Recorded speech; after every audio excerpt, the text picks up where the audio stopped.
Hey, Changemaker! Welcome to Learning for Good, the only podcast that teaches nonprofit leaders how to leverage training to drive performance, improve capacity, and fuel their mission impact. Do you ever feel like your nonprofit is growing, but your people just aren't keeping up? Or like you're fixing the same problems over and over? Do you wonder how to build confident, capable staff who know how to lead, not just execute? If we haven't met yet, I'm Heather, and I know how hard it can feel to get people to do what's expected of them. Trust me, I have 3 kids. I've tried telling people what to do and how. I've tried the traditional training approaches, and I realized that just doesn't work. And that's when I started researching what does work. Now, I help mission-driven leaders use learning to drive performance, build capacity, and make change that lasts. And I'm sharing it all on this podcast. So block your calendar, turn off your Teams or Slack chat, and let's dive in. It's Learning for Good. Is training a cost? Is it simply a line item to budget for? Or can it actually save you money? What's the ROI and how do we talk about it? I had an interesting call with several other training consultants recently, and this conversation came up. I know some organizations, especially associations, use training as a revenue stream, but for many nonprofits, that isn't the case. And so instead of talking about the value of training, it's framed as a cost. And L&D teams are then viewed as a cost center. That costs us money.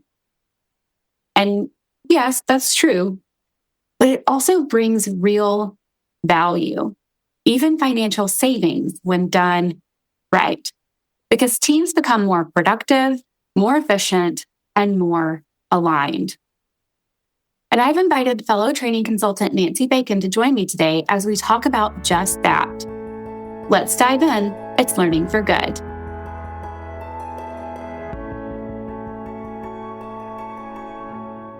Nancy Bacon is the CEO of Nancy Bacon Consulting, a nonprofit education production company that designs and delivers outcome-based learning for nonprofit, foundation, and public sector clients.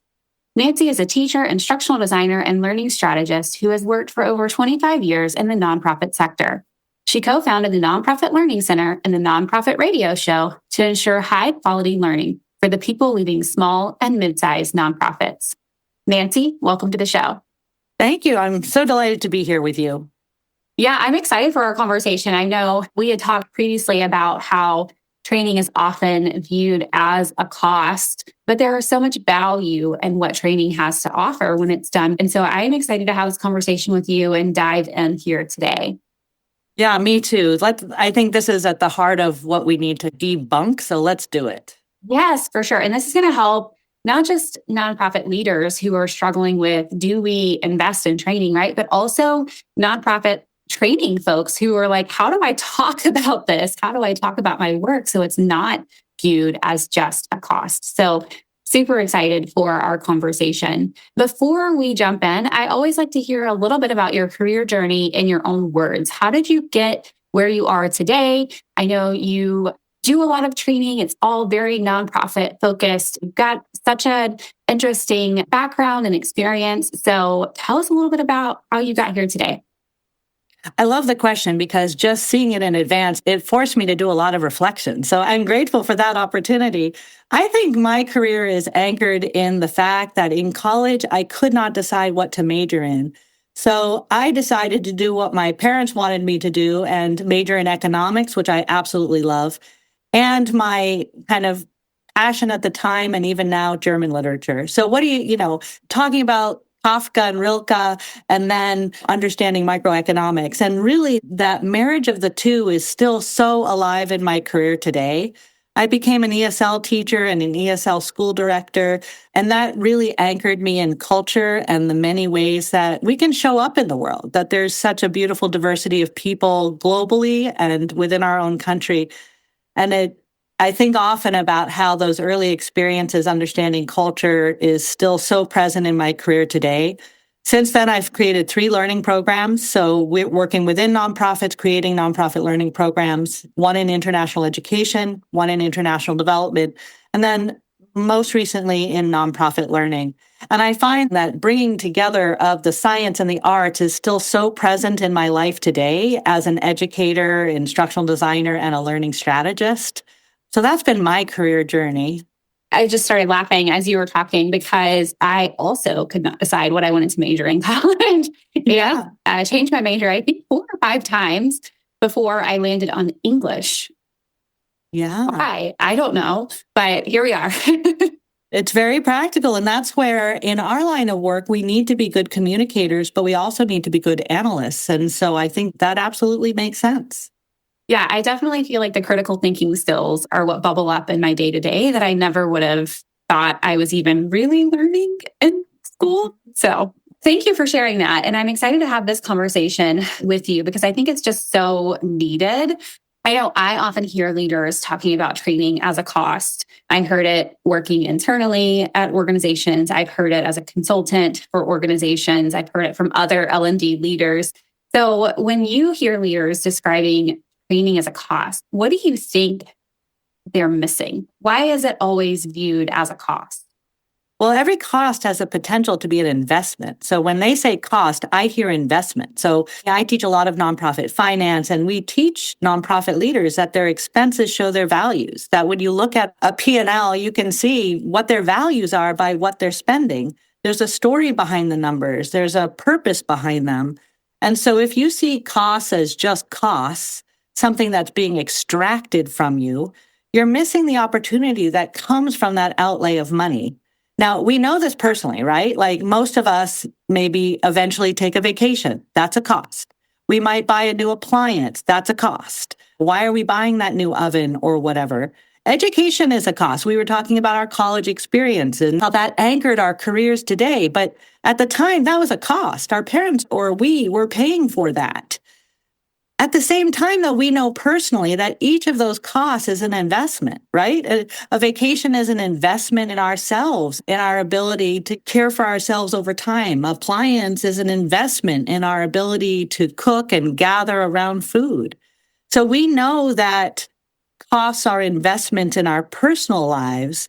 I just feel that it would be really powerful for our sector if we could have that vision in professional development. See it not as a cost, but as an investment in ourselves, in our people. I am with you there. I think there is so much value that can come from training, especially when it's done right. So let's think about what that ROI could look like. What is that value? So if we shifted from training as a cost only to training as an investment, what kind of return should organizations expect? Well, ultimately, hopefully, you would see organizational results improve. So better able to achieve your mission, better able to engage the community in your work, better able to raise money and do all those things that make nonprofits sustainable. So ultimately, we'd be looking at the end of the line, which is your organization does better. But there's an intermediary step there because, of course, it's people who make your mission happen. So I would be really looking at, there's 3 things that I look for in the people of an organization. I look for competence. Do they know how to do their job? I look for confidence. Do they feel good about doing their job? Do they feel that they're capable of doing it? And the third thing is that lovely word joy, that I think that people who have competence and confidence feel joy in the work. And it's that joy that brings us back every day. It's that joy that makes us tell the story of our organizations across our communities. So if we made this shift, if we started to look at this as not a cost, but an investment, our organizations would do better because our people would be doing better. Yeah, I completely agree. I know when I start training projects, I'm always looking at what is the organizational change or the organizational driver that's causing us to even think about training. And then I'm also looking at what are the behavior changes that we need to see in the individual to help us achieve that. And I think you're totally right on to think about competence. We need skills, we need confidence, we need people who can deliver our mission, not just know all the things. And so really focusing in on that action and how can we help them do that better, more confidently, And I love that you added in joy. I think that's so needed. I think we often talk about training very functionally as far as, oh, you'll build skills, you'll have the confidence to do your work, which are all like great things, but we spend a lot of time at work. So having joy in what you're doing is going to impact organizational culture, probably staff retention, that is going to impact the mission, especially in a nonprofit setting where they're often interacting with a lot of different people, whether it's funders or the people they're serving. Joy makes a difference. It really does. I mean, I just spent Saturday with a nonprofit board, and they spend a lot of free time. They're away from their families, their jobs. They're doing kind of heroes work on the side as a volunteer. I want to make sure they're joyful in doing that work. They're going to succeed much better if they feel joy. Yeah. Yeah. Oh man, I love that. I'm taking that one with me, Nancy. That's good. That's good. So sometimes, right, when organizations are looking at training only as a cost and they're trying to figure out, they're looking at all of their different expenses, right? And so training kind of starts to fall lower on the list because they're only viewing that as a cost. And so we don't have the money for that. We don't have the time for that. We don't have the resources for that. Where do you see organizations losing money or maybe something else because they're not investing in training?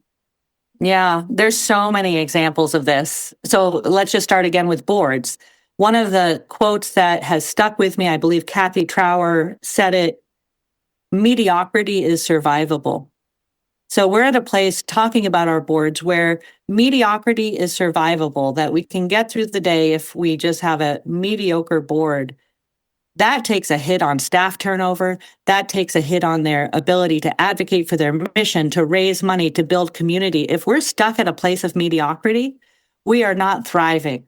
And so a little bit of board training, a little bit of just training up your board so they know their job means that you can have a more sustainable staff. You can raise more money. You can advocate for the policies that help. So that's one example. Another example is compliance. I love teaching compliance because people have very low expectations for compliance training. And so I can do almost anything and people will feel, whew, I got through that. Luckily, we make it fun and joyful. But think about safety and health. Think about how if your organization has a lot of accidents, your workers' comp payments go up. So a little bit of training about safety and health. And we have, luckily, my organization has received several labor and industries contracts. So we have a ton of free training, nonprofit friends. So just know it's out there. A little bit of safety and health training means you're paying less for workers' comp. We could keep going with like risk, for example. That's a category that I've been spending a lot of time with these days. I was talking with a low-income housing nonprofit this past week, and claims are so high, which is making them possibly uninsurable. So you have all these supervisors and managers within a low-income housing nonprofit organization who need a little bit of training on how to de-escalate, how to engage people in conversation, all those kinds of things. So I think that there's lots of ways to bring the money down. And my last thought is, I was working with a network of nonprofits, and they were experiencing a high level of organizational failure. So they were investing in these nonprofits, and yet they were underperforming, and some of them were going out of business. Think about all the money lost when a nonprofit that used to be doing okay goes out of business. A little bit of training could go so far. Do you wish you could connect with other nonprofit learning and development leaders? I know what it feels like to want someone to bounce ideas off of and to learn from, someone who really understands you and your work. Imagine if you could have a simple way to meet people in the field, ask questions, and share information. That's why I created the Nonprofit Learning and Development Collective, where nonprofit L&D, talent management, and DEI leaders can connect with each other quickly and easily in a virtual space. When you join this community, you will walk away with a new, diverse, and powerful network and a sounding board for your staff development needs. So if you're ready to exchange ideas and collaborate with your peers, come join the Nonprofit L&D Collective.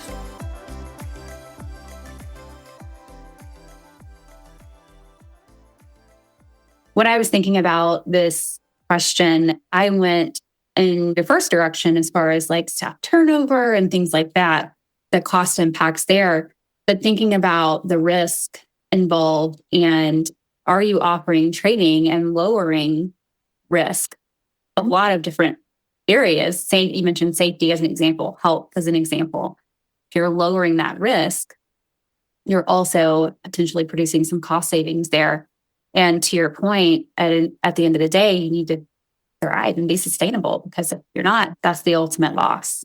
So exactly right. Exactly right. So all of these investments we make in our nonprofits, we could make them, it's an incremental, like just a little bit of training. That's the thing that I really want to underscore is I do a lot of board training, and board members are not born knowing how to read a balance sheet. They're not born knowing how to have a productive board meeting.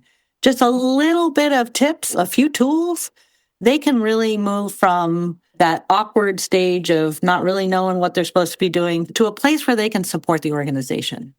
yeah, I was going to say a lot of times they're not even sure what their exact role is. Yeah, exactly. Exactly. So we played a game on Saturday in a governance versus operations, and we actually had like playing cards, and they had to play the game in order to figure out not my job, my job. That one game where they had a little stack of cards that said, I don't know. I don't know what these tasks are, whether they are governance or operations. And just that activity, I am sure, is going to level up their performance. Yeah, 100%. Understanding the expectation of you is a huge factor in how well you perform. So even just basic training on here's what we expect, that makes such a big difference. For sure. So if you were sitting down with a nonprofit CFO or other executive right now, how would you explain that training isn't an expense, but a strategic lever for impact? I would love to have that conversation. I would tell a CFO that in a nonprofit, the only real engine of change is people. We don't have factories. We don't have product lines. We don't have robots making widgets. We don't have whatever Amazon has that's now delivering packages that aren't human. We have people turning our mission into motion every single day. So in my point of view, training isn't one strategic lever among others. It is the lever. It is the strategy that makes our mission come alive. If you think about it, every plan, every dollar, every partnership, everything we do runs through human hands. So often when something's not working, it's so easy to look for a new technology, maybe a consultant, a new program. Like there's got to be some solution out there. But the truth is, the quality of our results always traces back to the people making thousands of small decisions every single day. The people on the floor of the food bank, the board member sitting in that boardroom, the executive director trying to figure out how to balance the budget. If you think about decisions about compliance, safety, roles and responsibilities, pretty much every single thing we do goes back to little micro decisions that people are making every single day. So training sharpens those decisions. It makes us more aware of what is the decision we're making and how do I make it with competence and confidence. And to me, that's not a cost. That's a core expenditure in how we get our mission done. So that's what I would tell a CFO. And I'd love to have that conversation with them. Yeah, I am interviewing a CFO on the podcast. So I'm excited to have that conversation in real time.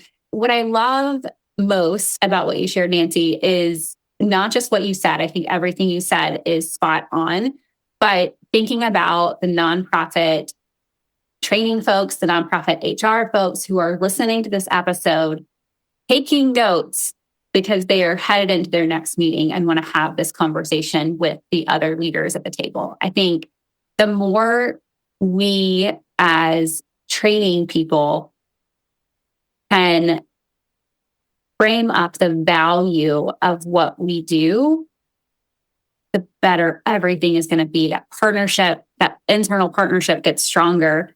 The way that we're brought into conversations improves, and our ability to help the organization meet its strategic goals improves because of it.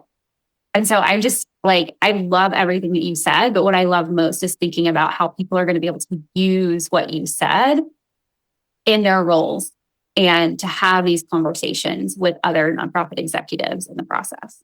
I think one of the things we can do is really step into our knowledge. And that is, we are experts in how people think, learn, and change their behavior. Yeah. So we're not some add-on department in the back end of the building. We are fundamental to the strategy of an organization. Sometimes I ask clients for their strategic plan. And then I think of one client, I read deeply their strategic plan and I reported back to them that 3/4 of their strategic plan had to do with excellence in learning. They hadn't noticed that. They hadn't noticed that most of their strategic plan had to do with changing people's behavior. Yeah. And it is the L&D team that is expert in that. So we have to be at the table when we're talking about organizational strategy. Yep.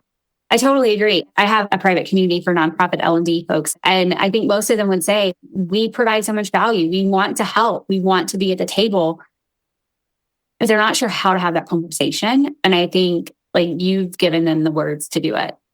Mark Nillis and I just re-released our Conferences That Make a Difference ebook. It's free. Yeah. It's on my website, his website, everybody's website. And in that, we tie, and that's specifically about conferences, but we tie this notion that your learning strategy ties directly into your organizational strategy. Yeah. And we provide a framework for that. So folks, check that out. That might help you as well. Yeah, that's great. And Mark's a member of our community. So actually a little plug for that. Yeah. Very nice. So I know I have nonprofit training folks, nonprofit HR folks, and I also have some nonprofit leaders who are in other parts of the organization who listen to this podcast and are thinking about how do we make sure our people have what they need to succeed and that kind of thing. So what mindset shift do you hope nonprofit leaders walk away from this episode with when it comes to investing in their people? Yeah, this conversation about the expense of training is part of that larger conversation we have in the nonprofit sector about core expenses and moving from a place of scarcity to abundance. That I think we have a problem with the concept of expense generally in the nonprofit sector. So how many nonprofits proudly boast that all funds go to programs as if spending any money on themselves is morally wrong, right? We have this problem across the sector. If listeners are hearing this and thinking, I'm alone in this, or this is isolated to learning and training, it is absolutely not. It's across the board when it comes to salaries and a million other things that we're doing. So I think first, in terms of this mindset piece, it's high time that we reckon with the starvation cycle that we're in, and that each of us steps forward to confront that, to challenge it, to demystify it, because it's not helping us. So I hope nonprofit leaders see expense as investment in who are they now and who they want to become in the future. So your financial statements represent your values, and we are solidly in the people business. We are all about people. So we have to invest in our people so they stay, they make good decisions, and they serve our communities with joy and confidence. So very well said. I definitely see and hear that language of scarcity versus abundance, and just a little bit of that starvation cycle, as you put it. We can really take a step back and look at the financial statements and ask, what does it say about us? And what should it say about us? There might be some big realizations there, some big shifts in mindset there. Absolutely. And I know when times are hard, and they're hard now, the temptation is to isolate. The temptation is to I'll just work harder. I'll pull back. I will not spend money on the extras. And oftentimes that's exactly the opposite of what we need to be doing. I'm not saying spend money extravagantly. Every member of the staff goes to spa time. I'm saying be strategic in the investments that will help you get through today and get to tomorrow. Yeah, absolutely. I have a podcast episode about the cost of training. What does it really cost, depending on what you're offering? So that might be a good place to start if organizations are trying to figure out, okay, if don't pull everything back, what am I really looking at investing, and how do I make sure that investment pays off? That might be a good episode for people to check out next. Absolutely. Well, Nancy, thank you so much for joining me today. This has been such a great conversation, and I know just such a needed one in our sector. Yeah, I've loved being here. I can't wait to see what people do with this information. Yeah, same. I hope that I hear lots of feedback from this episode in particular. So Yeah. Well, thank you for having me. And I welcome people contacting me if they want to talk further. I'd love to plan out that CFO conversation with people. That sounds great. We'll drop your information in the show notes. Cool. All right. Thank you, Nancy. Thank you. This was such a needed conversation, and I'm so glad Nancy joined me to have this conversation today. Nonprofits often view training as a cost. I've heard it, you've probably heard it as well, but it really is an investment in the very thing that moves your mission forward, your people. If you're getting ready to have this conversation with your internal leaders, stop by the nonprofit L&D Collective and let us help you prepare. We want you to have the confidence you need to share the value that L&D has to offer. And if you're a nonprofit leader who's ready to invest in your people, complete our consulting application form. We want to hear from you and see if we're a good fit for your needs. Developing your people is mission essential, and we want to help you do it well. I'll see you next time on Learning for Good. Hey friend, was this episode helpful for you? Did you like what you heard? Do you want more content like this? Here are 3 things you can do. Hit subscribe. Leave a review on Apple Podcasts or your podcast app of choice. Share this episode with a colleague. This means so much to me personally. I read every review, but it also helps me learn what content you like most so I can create more of what you want. All right, turn that Teams or Slack chat back on when you're ready, and I'll see you next time on Learning for Good.